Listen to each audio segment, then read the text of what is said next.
ओम शनिश्चराय नमः। आप सभी पर भगवान शनिदेव की कृपा सदैव बनी रहे।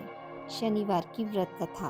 एक समय स्वर्गलोक में सबसे बड़ा कौन के प्रश्न पर 9 ग्रहों में वाद विवाद हो गया। विवाद इतना बढ़ गया कि परस्पर भयंकर युद्ध की स्थिति बन गई। निर्णय के लिए सभी देवता देवराज इंद्र के पास पहुंचे और बोले, हे देवराज, आपको निर्णय करना होगा कि हम में से सबसे बड़ा कौन है। देवताओं का प्रश्न सुनकर देवराज इंद्र उलझन में पड़ गए। इंद्र बोले, मैं इस प्रश्न का उत्तर देने में असमर्थ हूँ। हम सभी पृथ्वी लोक में उज्जैनी नगरी में राजा विक्रमादित्य के पास चलते हैं। देवराज इंद्र सहित सभी ग्रह देवता उज्जैनी नगरी में पहुँचे। महल में पहुंचकर जब देवताओं ने उनसे अपना प्रश्न पूछा तो राजा विक्रमादित्य भी कुछ देर के लिए परेशान हो उठे, क्योंकि सभी देवता अपनी अपनी शक्तियों के कारण महान थे। किसी को भी छोटा या बड़ा कह देने से उनके क्रोध के प्रकोप से भयंकर हानि पहुंच सकती थी। अचानक राजा विक्रमादित्य को एक उपाय सूझा और उन्होंने विभिन्न धातुओं स्वर्ण, रजत, कांसा, ताम्र, सीसा, रांगा, जस्ता, अभ्रक पर लोहे के 9 आसन बनवाए। धातुओं के गुणों के अनुसार सभी आसनों को एक दूसरे के पीछे रखकर उन्होंने देवताओं को अपने अपने सिंहासन पर बैठने को कहा। देवताओं के बैठने के बाद राजा विक्रमादित्य ने कहा, आपका निर्णय तो स्वयं हो गया। जो सबसे पहले सिंहासन पर विराजमान है वही सबसे बड़ा है। राजा विक्रमादित्य के निर्णय को सुनकर शनिदेव ने सबसे पीछे आसन पर बैठने के कारण अपने को छोटा जानकर क्रोधित होकर कहा, राजा विक्रमादित्य, तुमने मुझे सबसे पीछे बैठाकर मेरा अपमान किया है। तुम मेरी शक्तियों से परिचित नहीं हो। मैं तुम्हारा सर्वनाश कर दूंगा। शनि ने कहा, सूर्य एक राशि पर 1 महीने, चंद्रमा 2.25 महीने, मंगल 1.5 महीने, बुध और शुक्र 1 महीने, बृहस्पति 13 महीने रहते हैं, लेकिन मैं किसी राशि पर 7.5 वर्ष तक रहता हूँ। बड़े बड़े देवताओं को मैंने अपने प्रकोप से पीड़ित किया है। राम को 7.5 के कारण ही वन में जाकर रहना पड़ा और रावण को 7.5 के कारण ही युद्ध में मृत्यु का शिकार बनना पड़ा। राजा अब तो भी मेरे प्रकोप से नहीं बच सकेगा। इसके बाद अन्य ग्रहों के देवता तो प्रसन्नता के साथ चले गए, परंतु शनिदेव बड़े क्रोध के साथ वहां से विदा हुए। राजा विक्रमादित्य पहले की तरह ही न्याय करते रहे। उनके राज्य में सभी स्त्री पुरुष बहुत आनंद से जीवन यापन कर रहे थे। कुछ दिन ऐसे ही बीत गए। उधर शनि देवता अपने अपमान को भूले नहीं थे। विक्रमादित्य से बदला लेने के लिए एक दिन शनिदेव ने घोड़े के व्यापारी का रूप धारण किया और बहुत से घोड़ों के साथ उज्जैनी नगरी पहुंचे। राजा विक्रमादित्य ने राज्य में किसी घोड़े के व्यापारी के आने का समाचार सुना तो अपने अश्वपाल को कुछ घोड़े खरीदने के लिए भेजा। घोड़े बहुत कीमती थे। अश्वपाल ने जब वापस लौटकर इस संबंध में बताया तो राजा विक्रमादित्य ने स्वयं आकर एक सुंदर व शक्तिशाली घोड़े को पसंद किया। घोड़े की चाल देखने के लिए राजा घोड़े पर सवार हुए तो वह घोड़ा बिजली की गति से दौड़ पड़ा। तेजी से दौड़ता घोड़ा राजा को दूर एक जंगल में ले गया और फिर राजा को वहां गिराकर जंगल में कहीं गायब हो गया। राजा अपने नगर को लौटने के लिए जंगल में भटकने लगा, लेकिन उन्हें लौटने का कोई रास्ता नहीं मिला। राजा को भूख प्यास लग आई। बहुत घूमने पर उसे एक चरवाहा मिला। राजा ने उससे पानी मांगा। पानी पीकर राजा ने उस चरवाहे को अपनी अंगूठी दे दी। फिर उससे रास्ता पूछकर वह जंगल से निकलकर पास के नगर में पहुंचा।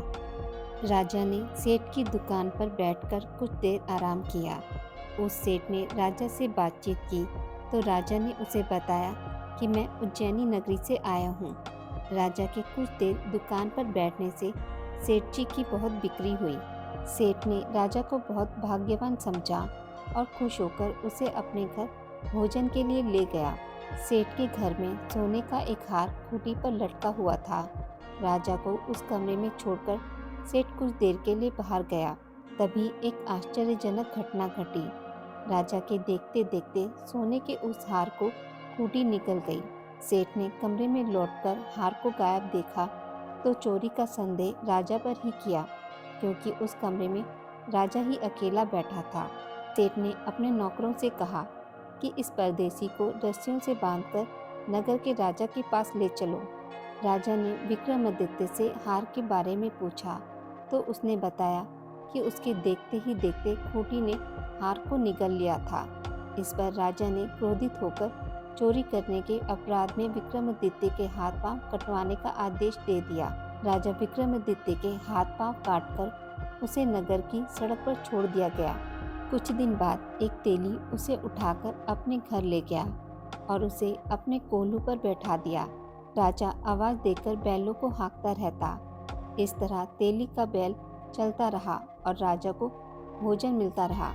शनि के प्रकोप की 7.5 पूरे होने पर वर्षा ऋतु प्रारंभ हुई। एक रात राजा विक्रमादित्य मेघमल्हार गा रहा था कि तभी नगर के राजा की लड़की राजकुमारी मोहिनी रथ पर सवार उस तेली के घर के पास से गुजरी। उसने मेघमल्हार सुना तो उसे बहुत अच्छा लगा और दासी को भेजकर गाने वाले को बुला लेने को कहा। दासी ने लौटकर राजकुमारी को अपंग राजा के बारे में सब कुछ बता दिया। राजकुमारी उसके मेघमल्हार से बहुत मोहित हुई, अतः उसने सब कुछ जानकर भी अपंग राजा से विवाह करने का निश्चय कर लिया। राजकुमारी ने अपने माता पिता से जब यह बात कही तो वह हैरान रह गए। रानी ने मोहिनी को समझाया, बेटी तेरे भाग्य में तो किसी राजा की रानी होना लिखा है, फिर तू इस अपंग से विवाह करके अपने पांव पर कुल्हाड़ी क्यों मार रही है। राजकुमारी ने अपनी जिद नहीं छोड़ी। अपनी जिद पूरी कराने के लिए उसने भोजन करना छोड़ दिया और प्राण त्यागने का निश्चय कर लिया। आखिर राजा रानी को विवश होकर अपंग विक्रमादित्य से राजकुमारी का विवाह करना पड़ा। विवाह के बाद राजा विक्रमादित्य और राजकुमारी तेली के घर में रहने लगे। उसी रात स्वप्न में शनिदेव ने राजा से कहा, राजा तुमने मेरा प्रकोप देख लिया, मैंने तुम्हें अपने अपमान का दंड दिया है। राजा ने शनिदेव से क्षमा करने को कहा और प्रार्थना की कि हे शनिदेव, आपने जितना दुख मुझे दिया अन्य किसी को ना देना। शनिदेव ने कुछ सोचकर कहा, राजा मैं तो तुम्हारी प्रार्थना स्वीकार करता हूँ। जो कोई स्त्री पुरुष मेरी पूजा करेगा, शनिवार को व्रत करके मेरी व्रत कथा सुनेगा, उस पर मेरी अनुकंपा बनी रहेगी। प्रातःकाल राजा विक्रमादित्य की नींद खुली तो अपने हाथ पांव देखकर राजा को बहुत खुशी हुई। उसने मन ही मन शनिदेव को प्रणाम किया। राजकुमारी भी राजा के हाथ पांव सही सलामत देखकर आश्चर्य में डूब गई। तब राजा विक्रमादित्य ने अपना परिचय देते हुए शनिदेव के प्रकोप की सारी कहानी सुनाई। सेठ को जब इस बात का पता चला तो दौड़ता हुआ तेली के घर पहुंचा और राजा के चरणों में गिरकर क्षमा मांगने लगा। राजा ने उसे क्षमा कर दिया क्योंकि यह सब तो शनिदेव के प्रकोप के कारण हुआ था। सेठ राजा को अपने घर ले गया और उसे भोजन कराया। भोजन करते समय वहाँ आश्चर्यजनक घटना घटी। सबके देखते देखते उस खूंटी ने हार उगल दिया। सेठ जी ने अपनी बेटी का विवाह भी राजा के साथ कर दिया और बहुत से स्वर्ण आभूषण धन आदि देकर राजा के साथ विदा किया। राजा विक्रमादित्य राजकुमारी मोहिनी और सेठ की बेटी के साथ उज्जैनी पहुँचे तो नगरवासियों ने हर्ष से उनका स्वागत किया। अगले दिन राजा विक्रमादित्य ने पूरे राज्य में घोषणा कराई कि शनिदेव सब देवों में सर्वश्रेष्ठ हैं। प्रत्येक स्त्री पुरुष शनिवार को उनका व्रत करे और व्रत कथा अवश्य सुने। राजा विक्रमादित्य की घोषणा से शनिदेव बहुत प्रसन्न हुए। शनिवार का व्रत करने और व्रत कथा सुनने के कारण सभी लोगों की मनोकामनाएं शनिदेव की अनुकंपा से पूरी होने लगी। सभी लोग आनंद पूर्वक रहने लगे। बोलिए शनिदेव महाराज की जय। आज की इस वीडियो में बस इतना ही। मित्रों, अगर आपको मेरी वीडियोस पसंद आती हैं तो उसे लाइक और शेयर ज़रूर करें और पूजा पाठ से जुड़ी जानकारी के लिए मेरे चैनल को सब्सक्राइब करना ना भूलें। धन्यवाद।